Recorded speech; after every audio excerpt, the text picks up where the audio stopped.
Hi, it's Brian. Welcome to the Awards Contender. It's time for me, finally, to talk about Conclave, which I do think is going to be a major Oscar contender at the 97th Academy Awards. This thing is going to do very well in the months to come. I didn't love the movie, as I'm going to talk about. I did have some issues with some of the storytelling, but the acting is at a very high level, and the craft on display is impeccable. We wouldn't expect anything less from Edward Berger, the director of Conclave. He directed All Quiet on the Western Front from 2022. That film did very well at BAFTA and the Oscars, won a bunch of trophies, and was in my top 5 films of that year. Conclave is not as good as All Quiet on the Western Front. It's not as thrilling. It's not as engaging, I would say, especially on an emotional level. But there's so many good things about Conclave. Like, this is not a negative review. I very much liked it. I just didn't love it. This film is based on the best-selling novel by Robert Harris, and it opens with the Pope dying. Like, that's the very first scene of the movie. The Pope has passed away, and so now what begins is Conclave, a very long and laborious process selecting the next Pope. This film reminded me a lot of Spotlight. It's a lot about process, procedural, like going through the motions of, okay, how do we get the next Pope, and what are the controversies surrounding the different people who might be selected. We get to know many of them, including John Lithgow as Tremblay and Stanley Tucci as Bellini. Ralph Fiennes plays the lead character of the film, Cardinal Lawrence. He is our eyes and ears to the story in a way. He's not in every scene. It's not like a point of view always from Lawrence, but he's definitely our major lead character. And boy, let me start by praising Ralph Fiennes in this movie. I saw 2 films at the Toronto Film Festival starring Ralph Fiennes. The other one, called The Return, was awful. It was my least favorite film I saw at the festival, and I saw 21 movies. The Return was so dull. Even though he's okay in it, he is jacked in that movie. Holy cow. And it was kind of fun. I think it was a day later, I saw Conclave at TIFF, and it's a completely different performance. This one is much more subdued. This one has a lot more mystery to it. You never quite know what Cardinal Lawrence is thinking, but he has a lot of emotion. Ralph Fiennes has some very effective crying scenes in Conclave that I was not expecting. He has an intelligence about him. He can be intimidating to others, but he also has a softer side. This is a very complex character, and it is one of his best performances. Like, going back to the 90s, I talk about this all the time on the channel. I do think Ralph Fiennes deserved to win the Oscar in Best Supporting Actor for Schindler's List. That was one of the most incredible performances in film in the 90s, and he's been really good in a bunch of films throughout the years. The English Patient, which also got him an Oscar nomination. The Grand Budapest Hotel, of course. I really like him in The Constant Gardener, and he's done a mix of genres, different kinds of things, but it's kind of crazy that Ralph Fiennes has not received an Oscar nomination since 1997, and I do very much 100% believe Ralph Fiennes is getting his 3rd Oscar nomination for Conclave. I think it's possible he can win. Like, if there is enough enthusiasm for this movie from awards voters, which I do think there's going to be, there is going to be an overdue narrative for this guy.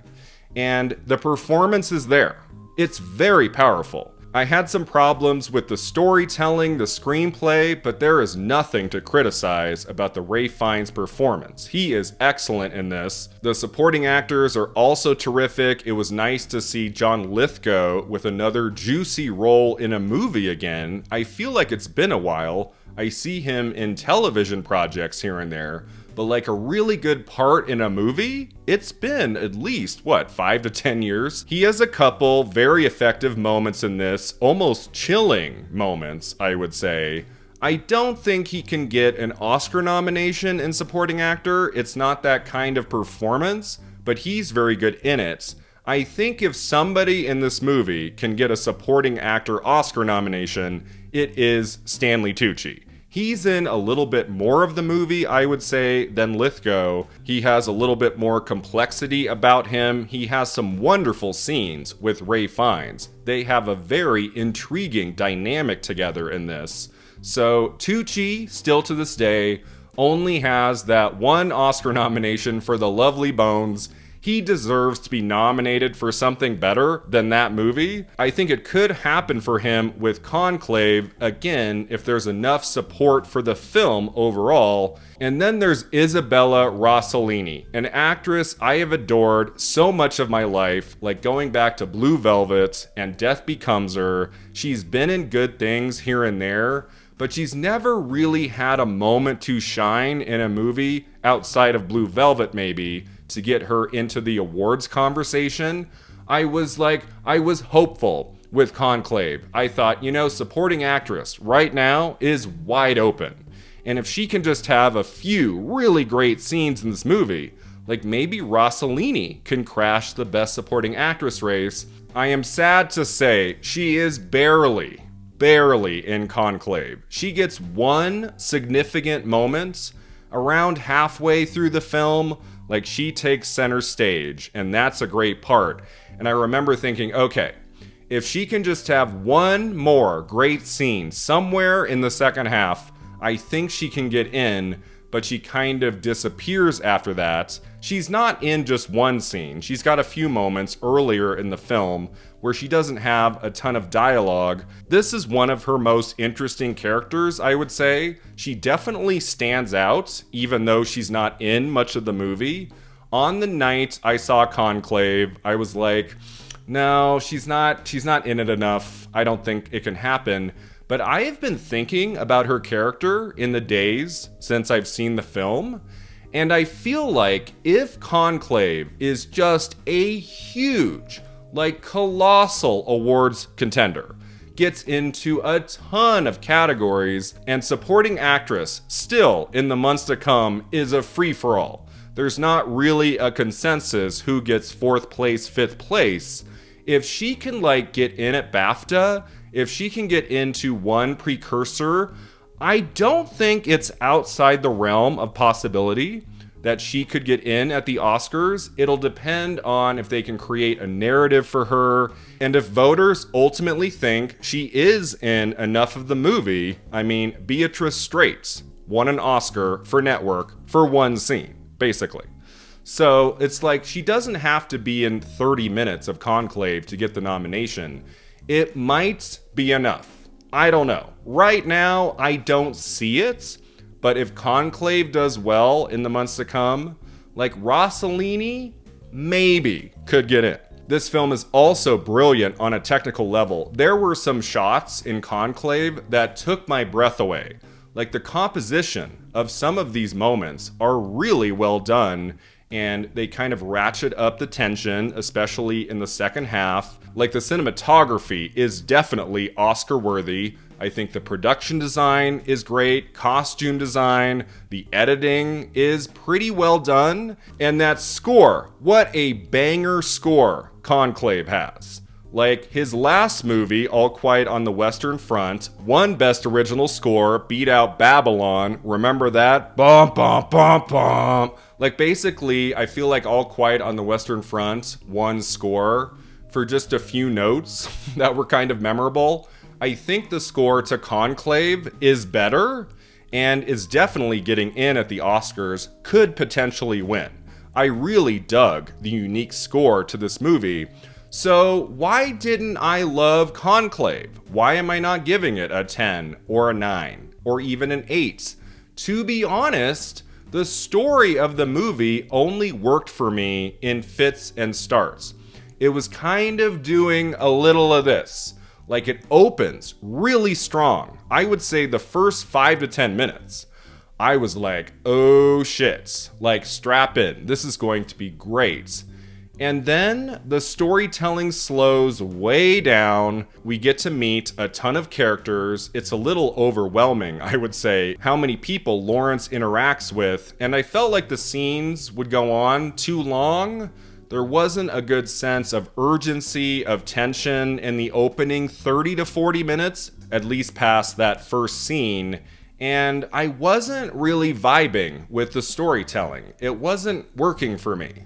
I was a little confused, I was bored at times, and I was like, it doesn't need to be a thrill a minute. That's not what Conclave is, but it could move a little bit faster. It could have a little bit more life to it. The story wasn't grabbing me in the way I expected it to, but thankfully, I would say about an hour in, it does start to work. Once they're really working on Conclave, and there starts to be all of these controversies about the different men who could be selected for the Pope, I did think the pacing got better, the narrative had a more propulsive quality to it. There are some big surprises in store, and watching that Ralph Fiennes performance just gets more and more exciting as the film develops.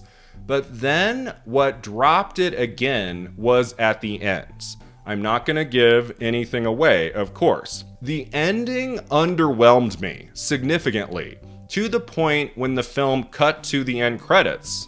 I was like, that's it? Oh, okay.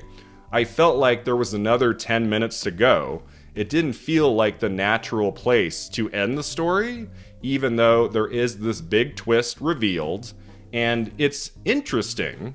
But I did think that twist came out of nowhere and that the movie didn't really deal with it in a very engaging or emotional way. So I don't know. I was like, okay, I see what the movie's doing. It's got an ending that keeps you guessing and has you thinking about things as you walk out of the theater. But it wasn't hugely satisfying to me, especially for a film like this that's kind of a thriller that's got a bunch of characters, a lot of mystery to it. I didn't walk out of the film fully satisfied, and that disappointed me. So there's like two parts of the movie I wasn't really vibing with, but there's also a good hour or so I was very much into, like almost loving, I would say. And then you have the excellent performances and the beautiful level of craft on display. Like everything from the cinematography to the score to the production design, so many wonderful things. There is a lot to like about this film, so I'm definitely recommending it.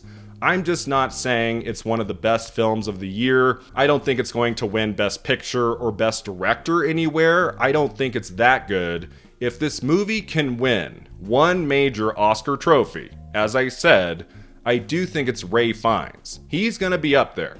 He's gonna be in the top 3, I think, as contenders to win Best Actor, especially because he's never won before, and he's been so good in the movies for decades. This is one of his best roles, one of his best performances. If there's one reason to see Conclave, it's his performance, hands down. So even though I did have some quibbles with the storytelling at times, it doesn't fully work as a movie, I believe.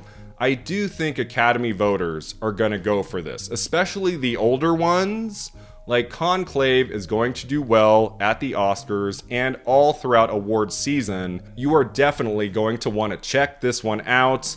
I didn't love Conclave, but there's a lot to admire about this one. I'll probably watch it again in the months to come. I give this film a 7 out of 10. Thanks so much for watching and subscribing, and I will be back very soon with more reviews out of the Toronto Film Festival. I'll see you next time at the Awards Contender.